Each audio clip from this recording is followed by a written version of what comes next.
তো lunch time, তো আমি লাঞ্চ করতে চলে এসেছি। কারণ আমার লাঞ্চ করতে হয় ছাদে, কজ আমাদের খাওয়ার জায়গাটা একটু প্রবলেম আছে, তো তার জন্য।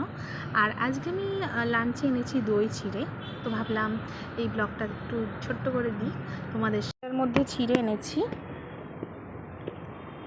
এই যে আমার চিড়ে জল দিয়ে ধুয়ে এনেছি, কলা, স্ট্রবেরি, তো এটা একসাথে কাট করে নিয়ে এসেছি, তো এটা আমি খাবো।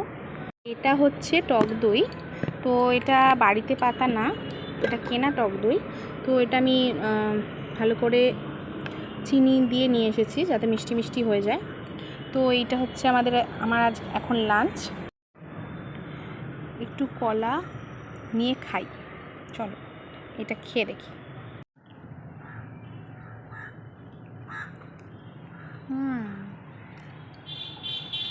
সত্যি খুব টেস্টি।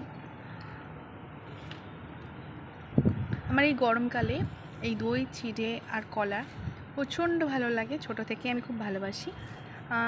বিয়ের আগে মা আবার আম দিয়েও মেখে দিত, আমি খেয়েওছি, প্রচণ্ড ভালোবাসি আমি। তো কমেন্ট করে জানিও কার কার আর দই চিড়ে খেতে ভালো লাগে। তো চলো, টাটা।